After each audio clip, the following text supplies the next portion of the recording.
Well, hello folks. Uh, got a phone call early this morning. It was an SGI claims guy. I've been dealing with him 6 months now. My kid's car got smashed up. Minor. It wasn't really smashed up. It was just an accident. Kids were going around the city of Saskatoon with wheel wrenches, loosening wheels on cars. Anyways, when he got the car, spent a lot of money on it, fixed it up. Made it safe for him, new brakes, everything like that. All the options worked. They want to give nothing for it. I wanted the car back. They said you can't have it back. So this all fits, you see. Workers' comp and social SGI, they're all the same people now. So we're a couple $100 short of what we wanted, and the guy won't pay it. And he's not nice. He's a threatening SOB. Anyways, he phones. He knows. He was told not to phone me too much because of my heart. But anyways, I told my kid to settle. Let's just get it over with. But I'll put the son of a bitch's name on here. Can you believe it? For a few hundred. It was in the news the other day that General Motors and Ford and Chrysler are all pushing to have the older cars taken off the road. So, and this way you'll have to go out and buy a new one. That's what they're thinking. But this is extortion the way they go about it. I'll get my son to bring the letters to me here, and and like I said, it has a lot to do with workers' comp. The same people. The workers' comp was hired in 1995 to train SGI. Now that should tell you something. But the same psychopaths, the same. I mean, we're talking a couple $100 on an excellent car, and they're just being told to don't deal with people. Don't be fair with them. The government of Canada is offering $300 per car. Now, who the hell is going to have a good car? Who cares if it's 15 years old? Who is going to give their car away for $300? See, and a good example of how this doesn't work is a year ago. Pretty well a year ago to this day, I had to take a cab from the University Hospital. They were trying to keep me, and I just got up and walked out. They said I could have a heart attack at any time. Well, tough. But anyways, I got up and walked out, and I caught a cab home.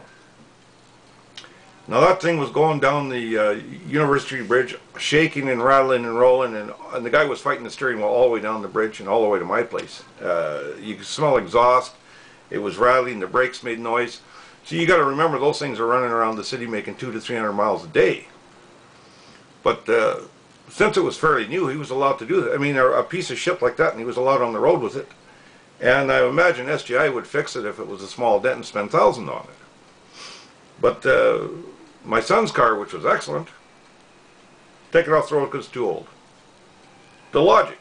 You see the logic of what goes on here. The big money, well, anyways, you may not think this has anything to do with what's going on here, but it has everything to do with it. It's the attitude of the governments toward its own people.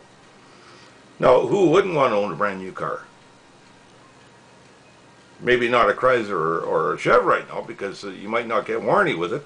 You might not be able to get parts for it pretty soon. So maybe a brand new Kia in everybody's driveway. But and as far as some of these videos go, replying, I'm not real good, and I'm going to try and get. I appreciate you people subscribing and stuff like that and want me to join. E-Doctor, I think, well, I'm going to do that. I'll get my son to show me how to do that.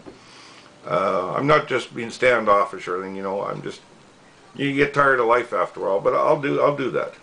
I'll do whatever it takes, I guess, to get the public's notice. Get people to understand what's going on. But and you ever go to a dentist and have a tooth pulled? No, this has something to do with it also. The attitude of professionals in this country towards people like us.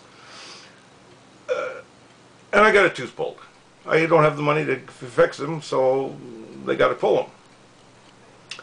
And I go home and I go to change my gauze, and imagine my surprise when I see the tooth is still there. He pulled the wrong tooth. And the one he was supposed to pull was so loose that he must have pushed it out of the way to get the one he did pull. And to make matters worse, I phone them, the dentist's office, and they say, oh, come back. So I go back and they make me wait in the waiting room for half an hour. And then he's got the gall to say me after plucking it out in 10 seconds. That's all loose. It wasn't even attached to the root anymore. I was going to pull it. And then I said, yeah. With my luck, I'll pull the wrong one too, but whatever. Anyways, he said, oh, it would have had to come out anyways.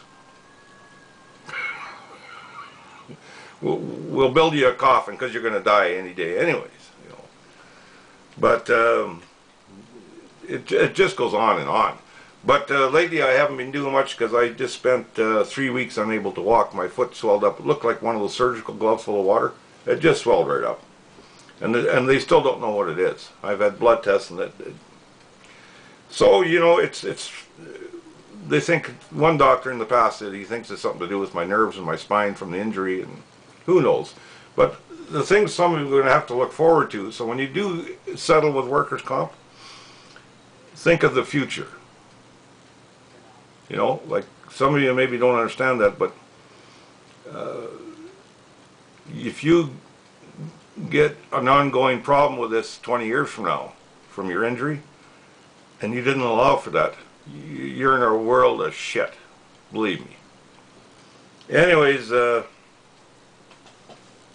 this is the best I can do today. I don't feel good. I'm fed up with everything. And some of you people that view this and you're injured, get your goddamn acting gear and get out here. You know, in numbers. You know, that's what we need, numbers. Talk to you later.